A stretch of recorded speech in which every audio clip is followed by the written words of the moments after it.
Persisten. Very excited, my hometown. Jerit Yuda Khan berkelakar begitu kakinya menginjak tanah Afrika. Yuda menutup kedua telapak tangannya dengan lengan jaket. Kedinginan. Yuda pulang kampung, ketemu orang tua, ledek bicu. Orang tuanya gajah ya? Kelakar Zaindra. Antelo pak, balas bicu lagi. Guyonan tersebut mengundang tawa para anggota rombongan yang lain. Yuda merupakan komika pembuka Panji di Afrika, dan Afrika merupakan pembeda utama antara JBWT dan MBWT.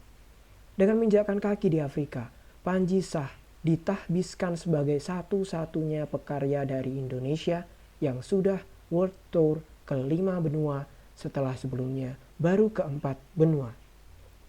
Memang, mengambil benua ke-5 dalam perhelatan ini adalah obsesi Panji. Dia ingin membuktikan bahwa dia bisa menggelar World Tour-nya ke-5 benua. Pada mulanya, Panji sebenarnya sempat kebingungan untuk mencari cara agar bisa manggung di benua Afrika. Dia sudah menghubungi beberapa PPI, Persatuan Pelajar Indonesia. Tetapi tak ada yang menanggapi. Dia pernah menawarkan kepada PPI Kairo, Mesir, karena mereka sudah membangun komunikasi yang lumayan intens. Sayangnya, karena pada 2016 PPI Mesir mengadakan acara besar yang cukup memakan energi mereka, dan waktu yang tersedia pun tidak cukup, akhirnya mereka tidak meneruskan rencana tersebut. Pernah juga mereka menawarkan kepada PPI di Tunisia. Pihak PPI menyanggupi, hanya saja karena mahasiswa di Tunisia sedikit, rencana tersebut pun dibatalkan. Apalagi jika ingin manggung di Tunisia, Panji mesti membawakan lawakannya dalam bahasa Prancis. Wah, sulit banget, katanya. Selain itu, manajemen juga hendak menjajaki kemungkinan untuk mengadakan pertunjukan di Sudan atau Libya. Mereka memutuskan mundur teratur setelah mengetahui kondisi kedua negara tersebut yang sedang tak stabil secara ekonomi dan politik.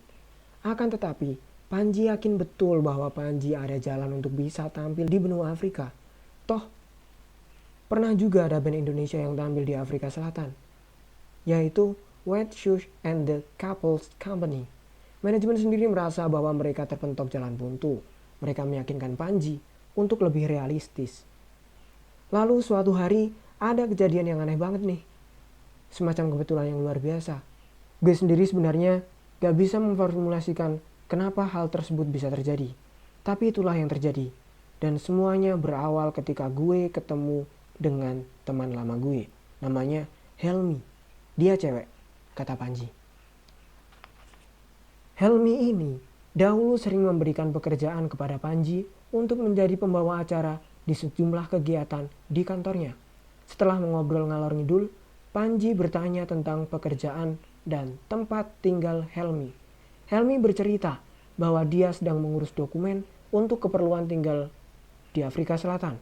Suaminya dipindah tugaskan ke sana, tepatnya ke kota Pretoria, Eureka. Inilah pintu masuk yang mereka tunggu-tunggu. Kepada Helmi, Panji bercerita bahwa dia sedang mencari orang yang bisa diajak kerjasama untuk mengadakan JBWT di Afrika Selatan. Ternyata Helmi mau membantu Panji dengan mengajak ibu-ibu PKK di KBRI tanpa diduga sebelumnya. Akhirnya, Panji diundang secara resmi menjadi tamu KBRI karena orang Indonesia di Afrika Selatan sedikit dan mereka berada di kota-kota yang berjauhan. Mereka memutuskan mengadakan JBWT tepat pada 1 Syawal atau hari pertama Lebaran. Dengan begitu, akan banyak orang Indonesia di Afrika Selatan yang berkumpul bersama untuk berlebaran. Namun, itu juga berarti Panji dan manajemen harus berlebaran di luar negeri dan jauh dari sanak saudara.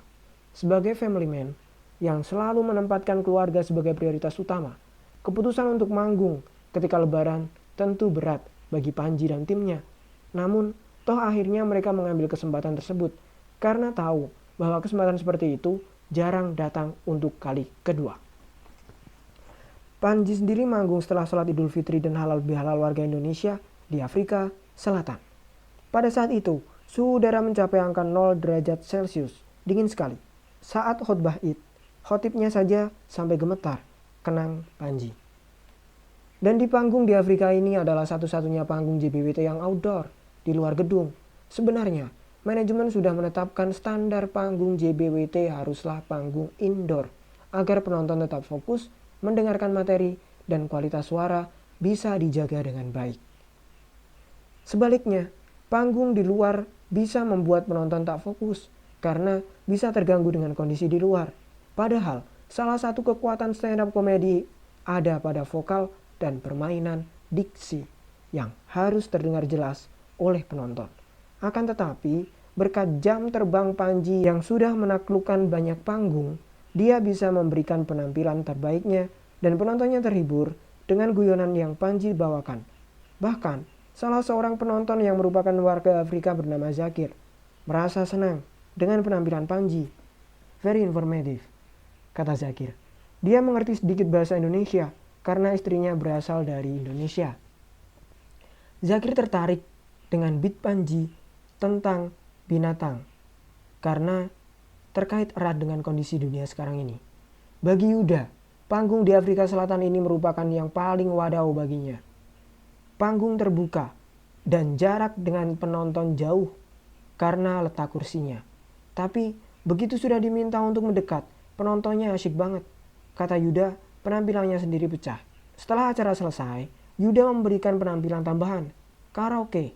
Bersama beberapa kaum hawa, Yuda menyanyikan lagu-lagu dangdut dan berjoget bersama. Kalau dia ngebom, mana mungkin tuh dia joget-joget, kata Panji. Meski Video.com sudah memutus kontrak sebelum panggung di Pretoria, Afrika Selatan, Panji dan manajemen tetap mencantumkan logonya di spanduk. Mereka juga tetap membuat beberapa video yang diunggah ke Video.com, termasuk tolak kantong plastik yang disponsori oleh tolak angin. Panji tak lantas mutung sehingga menolak untuk mengerjakan yang sudah menjadi kewajibannya. Justru dia menunjukkan bahwa dia adalah pekarya yang profesional dengan tetap menjalankan komitmennya. Sayangnya, di Afrika Selatan, Panji tidak bisa jogging atau olahraga meskipun mereka berada di sana selama 5 hari. Hal ini disebabkan kondisi Afrika Selatan yang sedang rawan tindakan kriminal. Rombongan diwanti-wanti agar tak keluar dari hotel sendirian atau berjalan-jalan tanpa tujuan yang jelas. Banyak cerita soal pencopetan, penjambretan, dan tindakan kriminal lainnya. Daripada merepotkan banyak orang, lebih baik tidak bertindak sembarangan, kata Panji. Bahkan, sehari sebelum mereka pulang ke Indonesia, ada kasus penembakan di mal yang letaknya tak jauh dari tempat mereka makan malam. Di dalam sebuah supermarket pun, Panji pernah didekati seorang Afrika yang meminta Panji membayari roti dan menteganya.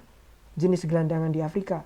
Ini sih, kalau di Jakarta sudah pasti diusir, tapi di Afrika didiamkan saja. Padahal dia bolak-balik dan mengganggu banyak orang. Panji meneruskan ceritanya. Gelandangan Afrika itu sempat mendekati Yuda. Yuda sudah menjawab bahwa dia tak membawa recehan. Tetapi karena dipaksa, akhirnya dia memberikan recehan uang rupiah kepada si gelandangan. Recehan rupiah di Afrika Selatan. Ngerjain nih si Yuda. Oleh karena itu, selama 5 hari di Afrika, mereka selalu berada dalam pengawasan orang-orang KBRI. Meskipun demikian, mereka tetap bisa berjalan-jalan ke sejumlah tempat di Afrika Selatan, seperti ke Apartheid Museum di Johannesburg. Setelah membahas tentang sejarah Afrika Selatan, mereka belajar bahwa politik segregasi muncul karena adanya kelompok yang merasa lebih mulia, lebih benar, lebih beradab. Dari sini kemudian muncul perasaan bahwa sekelompok di luar mereka tak mulia, tak benar, dan tak beradab. Oleh karena itu, mereka yang merasa mulia itu akhirnya merasa berhak untuk melakukan perampasan hak terhadap orang atau kelompok di luar mereka. Padahal, cara melakukan kebenaran sama pentingnya dengan kebenaran itu sendiri, kata Panji beropini. Menurut Panji, pengalaman di Afrika Selatan ini sangatlah menarik jika ditilik dari berbagai sisi. Mereka berangkat dengan kondisi keuangan yang tidak menghasilkan keuntungan sama sekali karena diputus kontrak oleh sponsor utama. Mereka juga meninggalkan keluarga pada saat yang lain sedang berlebaran. Benar-benar perjuangan dan pengorbanan besar. Mereka takkan mungkin mengambil kesempatan ini jika dalam diri mereka tak terdapat keinginan untuk benar-benar berjuang. Semua usaha mereka ini dilakukan dengan tekun dan persisten. Dan menariknya, di Afrika Selatan ini, Panji menemukan sebuah lapak yang menjual kalung-kalung dengan bandul logo tradisional khas Afrika untuk sejumlah kata sifat. Ada logo strength, wealth, wisdom, dan courage. Tiba-tiba Panji menemukan kalung dengan bandul berlambang yang menggambarkan kata persisten. Panji membeli lambang tersebut dan membagikannya kepada semua anggota manajemennya. Silakan dijadikan kalung atau gelang atau apapun. Tapi gue mohon ini dipakai untuk menjadi pengingat tentang semangat kita yang pantang mundur. Pesan Panji. Mereka pun menjadikan pemberian Panji itu sebagai kalung. Seperti yang dilakukannya sendiri, ada pula yang menjadikannya sebagai gelang. Berbekal lambang persisten inilah, semangat mereka tegak kembali. Mereka bersiap untuk menjalani tantangan-tantangan selanjutnya. Yogyakarta adalah kota pertama yang dijadikan eksperimen metode street team oleh Panji. Sejak semula, Panji memang sudah berniat untuk manggung di Yogyakarta. Ada satu keyakinan bahwa di kota itu, materi gue punya dampak besar. Dua tema yang gue harap berdampak adalah isu HAM dan persoalan satwa liar. Tutur Panji penuh semangat. Di Yogyakarta, Panji menggandeng Mamat Al-Katiri sebagai komika lokal yang dijadikan sebagai pembuka selain Afif Syafi'i, komika dari Jakarta. Mamat menyampaikan materi-materi yang berisi keresahannya sebagai orang Indonesia dari Papua. Keputusan Panji menggandeng Mamat ini sebenarnya berisiko, sebab beberapa saat sebelumnya, mahasiswa dan warga asal Papua yang tinggal di Yogyakarta berdemonstrasi atas ketidakadilan yang mereka terima dari pemerintah pusat. Mereka lalu menuntut untuk memisahkan diri dari Indonesia. Dipicu oleh masalah inilah, akhirnya asrama mahasiswa Papua dikepung sejumlah anggota Ormas Kepemudaan dan dijaga ketat oleh aparat kepolisian. Para pendemo bahkan dikabarkan menerima beberapa tindak kekerasan saat peristiwa tersebut. Komnas HAM bereaksi atas tindakan aparat yang sewenang-wenang itu. Keputusan berani Panji menggandeng Mamat sebagai komika yang akan menyuarakan tentang Papua patut dihargai. Bagaimanapun, Papua memiliki narasi yang unik dan pelik dalam hubungannya dengan Indonesia. Panggung di Yogyakarta sendiri meninggalkan kesan di mata Panji. Ini adalah kali ketiga Panji manggung di Yogyakarta. Dan kali ini bertempat di Aula Driyarkara, Sanata Dharma. Panji terkesima dengan gedung tersebut, sehingga dia ingin suatu hari nanti pertunjukannya di sana direkam. Bagus banget, katanya kagum. Sebanyak 1.100 penikmat karyanya menonton pertunjukan Panji dengan hikmat. Dan mereka sangat puas dengan pertunjukan tersebut. Pertunjukan Panji di Yogyakarta sukses, namun yang tidak diketahui orang-orang adalah pertunjukan tersebut diadakan dalam kondisi pailit dan berhutang. Untuk sementara, sampai mereka menemukan sponsor utama pengganti yang bisa memberikan dana supaya mereka bisa berangkat ke kota dan negara lainnya. Mereka menggunakan dana cadangan manajemen. Kami berhutang, pakai uang manajemen, dan minjem ke teman-teman juga, kata Panji. Meskipun dana untuk berangkat ke Tokyo masih aman berkat kelihayan Jaindra dan Upil dalam mengelola keuangan, mereka masih kebingungan mencari dana untuk berangkat ke negara-negara selanjutnya. Bagi Panji, Tokyo adalah kota incarannya sejak lama. Soalnya, dalam sejarah keluarga Panji, Tokyo merupakan kota yang selalu menjadi incaran. Ayahnya pernah berkuliah di Tokyo, dan kakak juga adik Panji sempat menjalani program pertukaran pelajar ke Tokyo saat SMA, berkat jaringan sang ayah. Dahulu, saat SMA, Panji pun sempat hampir mengikuti program pertukaran pelajar ke Tokyo, yang karena beberapa hal akhirnya batal. Oleh karena itu, Panji memang sudah ngebet ingin ke Tokyo, Jepang. Keinginannya tersebut akhirnya bisa terkabul saat dia berusia 35 tahun. Saat menghelat JBWT di Tokyo, Panji sempat mendapatkan tentangan dari salah seorang pejabat di Atase Pendidikan Tokyo. Kepada ibu pejabat inilah, panitia semula memohon izin untuk mengadakan JBWT Tokyo. Dan ternyata permohonan izin tersebut ditolak. Mengetahui bahwa beliau sudah tak bisa dirayu lagi, panitia lalu meminta izin kepada wakil duta besar Jepang. Restu pun didapat. Wakil dubes ini ternyata menyukai stand-up komedi. Beliau bahkan menonton acara Suci di Kompas TV dan Suca di Indosiar. Saat ketemu dengan Panji, sang ibu pejabat tadi berkata bahwa dia tak menyukai stand-up komedi Ketidaksukaannya bermula ketika di Indonesia dia pernah mengundang satu komika dan beliau sama sekali tak merasa tergelitik atas lawakan-lawakan sang komika. Oleh karena itu, beliau ragu Panji bisa membuatnya tertawa. Namun, saat Panji manggung, ibu pejabat tersebut mulai menyunggingkan senyum, kemudian tertawa, dan akhirnya tertawa terbahak-bahak. Setelah acara selesai, ibu tersebut mendatangi Panji dan berkata, "Kamu berhasil membuat saya tertawa." Rupanya, ibu tersebut menyukai stand up komedi yang menggunakan teknik act out. Sebagaimana yang sering Panji gunakan dalam menyampaikan materi-materi lawakannya, keberhasilan Panji dalam membuatnya tertawa diganjar dengan traktiran sang ibu pejabat untuk Panji dan manajemen. Pertunjukan di Tokyo sendiri cukup lancar. Namun, di akhir pertunjukan, Panji mendapatkan masukan dari penontonnya. Sebagaimana niat Panji yang menjadikan stand up komedi sebagai jalan untuk merangsang perubahan positif, diadakanlah sesi tanya jawab di akhir acara. Sesi ini memang diperuntukkan bagi mereka yang ingin mendalami materi atau sekedar sharing tentang apa yang ada di benak penonton saat menonton pertunjukan Panji. #1 Act out adalah menggunakan gerakan sebagai pengganti kalimat. Misalnya, alih-alih mengatakan mengangkat telepon, si komika akan memperagakan gerakan mengangkat telepon dengan gerak-gerak serta ekspresi yang lucu.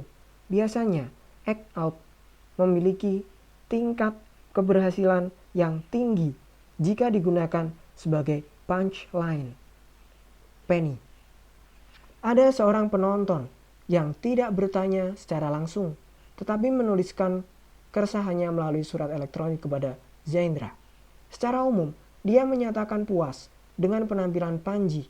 Dia sendiri mendatangi JBWT Tokyo karena ingin mengetahui sudut pandang seseorang yang katanya merupakan salah satu inspirasi anak muda perkotaan. Selain itu, dia juga ingin mengetahui secara langsung reaksi orang-orang yang hadir di sana ketika mendengar yang Panji sampaikan. Setelah menonton, Rangga menilai bahwa Panji memang sesuai dengan ekspektasinya. Panji memang menginspirasi, namun dia mengajukan beberapa keresahan atas materi-materi yang Panji sampaikan, seperti legalisasi ganja dan prostitusi. Terkait ganja, Panji membawakan materi tersebut untuk menegaskan bahwa pemerintah Indonesia bisa mengambil jalan untuk melegalisasi ganja karena toh sebenarnya pemerintah melegalkan rokok. Hanya saja, dia kemungkinan khawatir bahwa hal ini menjadi pembenaran bagi sebagian orang untuk nyimeng. Walaupun dia sendiri yakin bahwa Panji tak ada niat sekalipun mengarah ke sana. Dari sekian banyak materi lawakan, kontroversi mengenai ganja ini memang kerap muncul. Berangkat dari fakta tersebut, Panji menuliskan secara khusus perihal ganja ini di lamannya, panji.com/ganja. Dalam surat balasannya, Panji menitikberatkan kembali bahwa pesannya tentang bit ganja tersebut ada pada regulasi tentang ganja, bahwa kemudian ada yang menafsirkan berbeda atas apa yang diucapkan di atas panggung. Panji tak bisa berbuat banyak. Yang dia bisa lakukan adalah mengontrol isi pembicaraannya sendiri. Oleh karena itu, sebelum menyampaikan materi-materinya, hampir setiap hari dia menghafalkan dan melatih materinya selama 6 bulan. Setelah hafal semua materinya, dia menguji semua materi yang dia tulis di depan editor dan kritikus kesayangannya, Gamila. Gamila adalah seorang penulis dan editor yang sangat memperhatikan detail. Gamila bisa memberikan banyak masukan kepada Panji untuk menyempurnakan materi-materi awal yang bolong-bolong. Setelah lolos dari Gamila, barulah Panji menguji materinya dengan open mic di berbagai komunitas stand up komedi.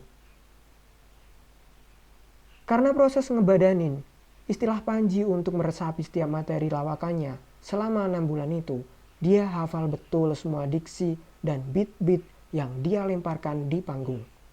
Oleh karena itu, dia bisa dengan mudah menyanggah pernyataan di luar konteks yang dia sampaikan di atas panggung.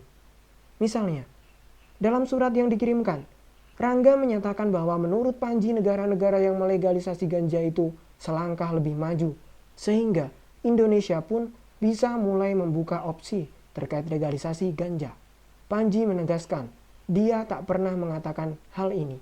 Jika di Tokyo ada penonton yang memilih untuk memberikan masukan, ada penonton di Leipzig, Jerman, yang memberikan kritik dengan dasar pemahaman yang keliru. Penonton tersebut mengira bahwa Panji memberikan pembenaran terhadap ngeganja.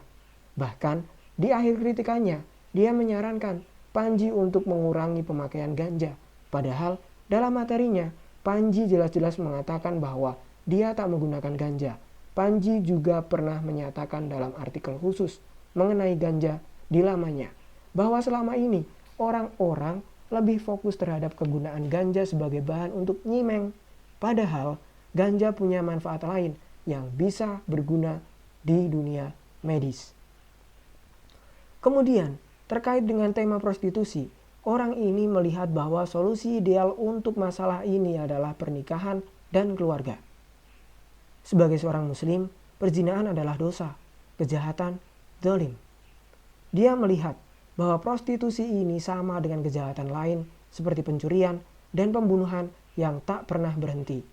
Apakah karena tak pernah berhenti terjadi, maka kejahatan tersebut boleh dilegalkan? Dalam hal ini, Panji memilih untuk menawarkan alternatif berupa lokalisasi prostitusi. Setelah melihat data dari berbagai negara yang mengambil jalan ini, ternyata sistem lokalisasi berhasil menurunkan angka penderita HIV/AIDS. Ini adalah langkah awal sebagai proses.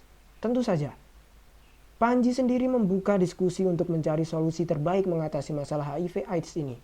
Namun, untuk sementara waktu, solusi ini yang bisa Panji tawarkan. Sementara Anda belum menemukan apakah bijak untuk membiarkan begitu banyak orang, seperti ibu-ibu rumah tangga, memiliki risiko tinggi terekspos HIV/AIDS, mau sampai kapan membiarkan hal tersebut?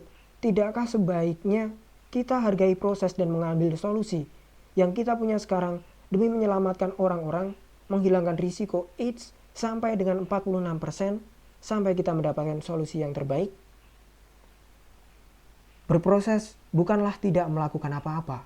Berproses itu melakukan sesuatu dahulu, lalu lakukan yang lebih baik lagi, dan lagi, dan lagi. Panji menerima dengan senang hati semua masukan atau kritik yang datang kepadanya sebagai respons atas materi-materinya. Namun, Panji berharap dia tak hanya menerima kritik, tetapi juga menerima tawaran solusi yang lebih baik. Dengan begitu, diskusi ataupun perdebatan di ruang publik menjadi pembelajaran bersama. Oleh karena itu, Panji berterima kasih sekali jika penontonnya lebih aktif dalam diskusi. Namun, apabila dia salah langkah atau salah ucap, dia tidak akan besar kepala dan bersedia untuk meminta maaf. Salah satu masalah terbesar manusia adalah ketika dia merasa benar. Dia merasa boleh melakukan segalanya kepada yang menurut dia salah. Kalau merasa diri lebih mulia, boleh melakukan apapun kepada yang tidak mulia. Panji Pragiwaksono, juru bicara World Tour.